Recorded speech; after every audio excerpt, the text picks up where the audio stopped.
6. Discipline. An important and basic aspect of church law is discipline.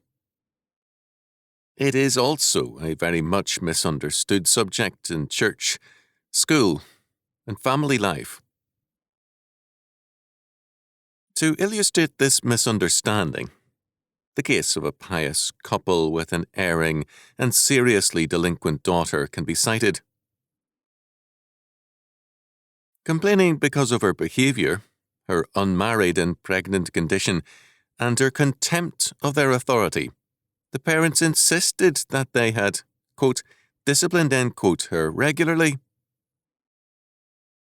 She had been deprived of various privileges and had been frequently slapped and spanked when younger. All of this was true, but the fact remained that the child had grown up radically undisciplined. The parents had confused, as all too many people do, chastisement or punishment with discipline. And the two are markedly different. Discipline is systematic training and submission to authority, and it is the result of such training. Chastisement or punishment is a penalty or beating administered for departure from authority. Clearly, discipline and chastisement are related subjects, but just as clearly they are distinct. What churches mean when they boast of a, quote, strict discipline, end quote, is not discipline at all usually, but strict punishment. A church which administers no punishment is most likely also an undisciplined church. However, a church which is continually involved in matters of punishment is also most likely an undisciplined church. The same observation is true of schools and families. In the case of the delinquent daughter cited above, this was very definitely the case. The girl, almost 20 years of age, was pregnant and in bad company, given to experimenting with narcotics and much else, but she did not know how to sew or cook, study or work, or obey a simple order. Her parents had raged at her and punished her, and she had raged back at them. But discipline had been radically lacking in the home. Where there is no discipline, chastisement is ineffective and comes closer to being abuse than correction. Failure to understand this distinction between discipline and punishment is responsible for much of the disorder in the church. In almost every church where discipline is spoken of, in reality, punishment is meant. In the confusion of the two, it is discipline that is usually lost.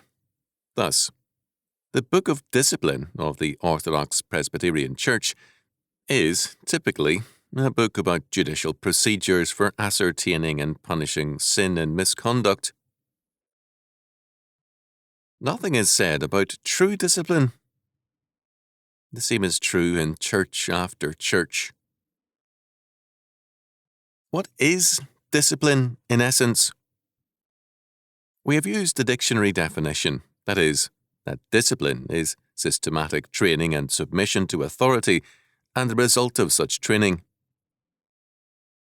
It should be added that discipline comes from disciple, which is the Latin word for discipulus, in turn derived from disco, learn. To be a disciple and to be under discipline is to be a learner in a learning process. If there is no learning and no growth in learning, there is no discipline. First and foremost in considering church discipline is the fact that learning or discipline is by the Word of God, by Scripture. An undisciplined church is a church in which there is a failure in the proclamation and teaching of Scripture. A church which denies the word cannot have discipline. A church which simply preaches for conversion, but not for growth, cannot have discipline. A church which is antinomian has denied the premise of growth and thus cannot have discipline. St. Paul declared that faith cometh by hearing, and hearing by the word of God. Romans chapter 10, verse 17. Regeneration is inseparable from the word of God. A living church is a church which hears the word, grows in terms of it, and is thus disciplined by it. Second, ecclesiastical punishments, however necessary and scriptural, cannot replace the word of God as the means of discipline. Because the word is always accompanied by the power of God, it has a capacity to discipline or teach which is wholly lacking in any acts of synods or councils apart from the word. God's word accomplishes its purposes without fail. We are assured. For as the rain cometh down, and the snow from heaven, and returneth not thither, but watereth the earth, and maketh it bring forth and bud, that it may give seed to the sower, and bread to the eater, so shall my words be that goeth forth out of my mouth. It shall not return unto me void, but it shall accomplish that which I please, and it shall prosper in the thing whereto I sent it. Isaiah chapter 55, verses 10 to 11. Alexander identified word here as everything that God utters, either in the way of prediction or command. Plumptre identified word with the purposes of God. Calvin recognized the identity of this word with Scripture and with the power and efficacy of preaching when it is fully faithful to Scripture. It will condemn the wicked and save and strengthen the elect in terms of God's purpose. For a church to put its confidence in the disciplinary power of its own word and its punishing powers, and to bypass the teaching power of God's word, is to forsake true discipline for anarchy. There is a supernatural teaching or disciplining power inherent in the word of the supernatural God, which is lacking in the words and actions of men. Wherever the church forsakes, neglects, or limits the word, there also the church forsakes the divine power of God's word for a purely humanistic teaching. It is not surprising, therefore, that antinomian churches have produced impotent and humanistic Christians, and that the world around them has steadily collapsed into humanism. Third, in true discipline, the learning process is guided and furthered by the Holy Spirit, which is given to the elect that they might know the things which are of God. As St. Paul stated it, but as it is written, eye hath not seen, nor ear heard, neither have entered into the heart of man the things which God hath prepared for them that love him. But God hath revealed them unto us by his Spirit, for the Spirit searcheth all things, yea, the deep things of God. For what man knoweth the things of a man, save the spirit of man which is in him? Even so, the things of God knoweth no man, but the Spirit of God. Now we have received, not the spirit of the world, but the Spirit which is of God, that we might know the things that are freely given to us of God. 1 Corinthians chapter 2, verses 9 to 12. Turning now to church chastisement, the central passage is Matthew chapter 18, verses 15 to 20, which is usually assumed to be the basis of discipline. In reality, the procedure outlined simply determines if the wrongdoer is amenable to chastisement, that is, if there is any discipline of the word in his or her life. The assumption is that there is an actual trespass by a member or officer of the church. The first step, verse 15, is to confront the person with their trespass in terms of God's law. Do they know the law of God? And are they ready to submit to it? If they do submit to that law, then indeed they are a brother in the Lord. Second, if they neglect the word and refuse to hear it, their refusal is to be confirmed in the mouth of at least one other witness, so that at least two witnesses can testify to their apostasy and or unbelief. Verse 16. The reference here again is to the law of God, an offence against it, a rebuke in terms of that law, and a failure to accept that law. The third step is to declare the unwillingness of the guilty party to the church. But if he neglect to hear the church, let him be unto thee as an heathen man and a publican. Verse 17. The only possible judicial process which can take place in this third stage is if the accused party denies that the charges are true. A hearing then can determine whether the charges are true or false, that is, if God's law has been transgressed. Failure by any party to accept God's law must lead to a break with him, to excommunication. He is to be regarded as a heathen or a publican.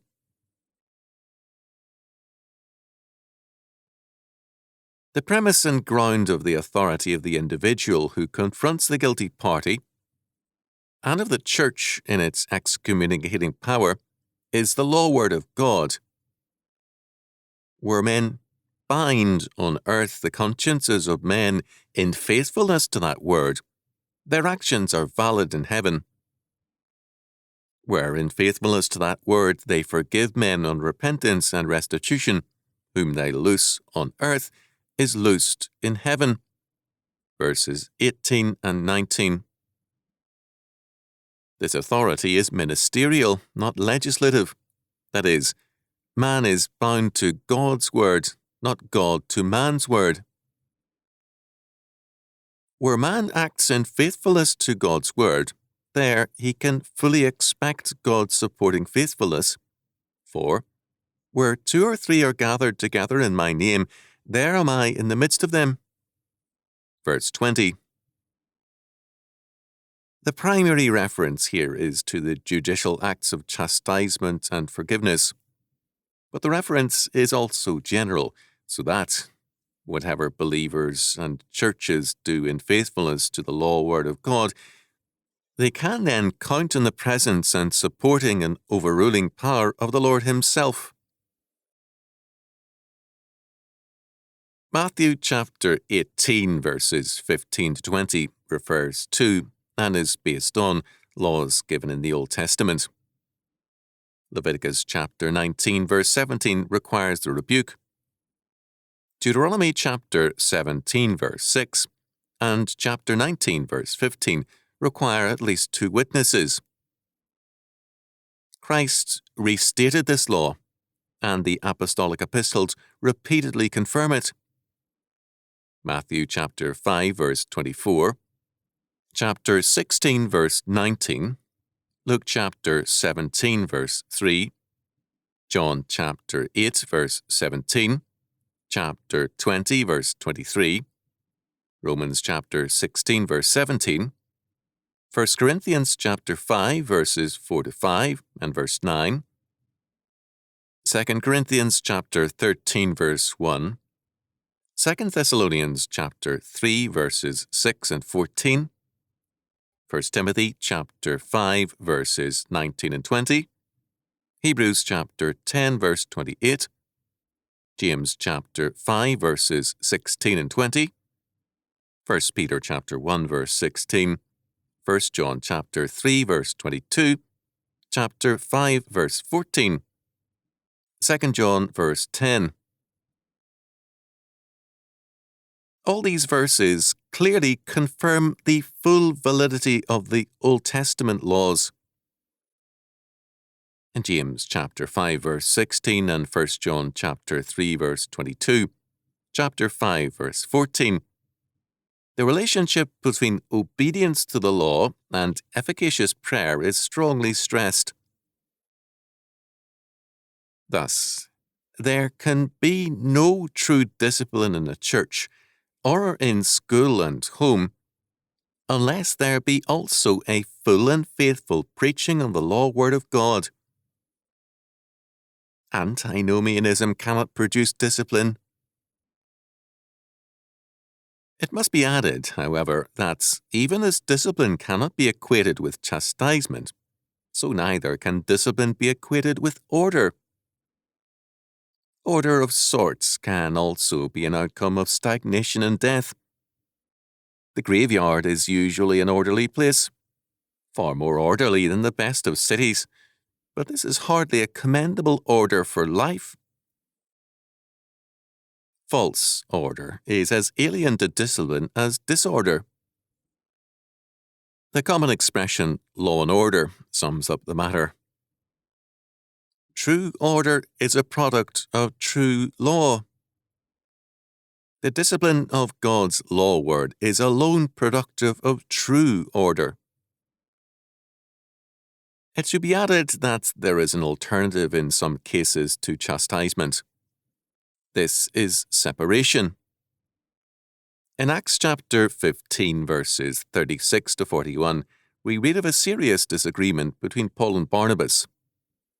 The answer to this conflict was not Matthew chapter 18 verses 15 to 20, followed by church trials and appeals. Had Paul and Barnabas chosen this course, neither would have been able to accomplish much work. Paul could have been tied down with endless appeals and trials on charges of slandering John Mark, or he could have accused Barnabas of failing to punish Mark for neglect of duty. Instead of Mark's Gospel and Paul's epistles, we would have had endless legal documents from both, if some modern churchmen would have their way. Instead, Paul and Barnabas separated, and both accomplished much in their separate courses.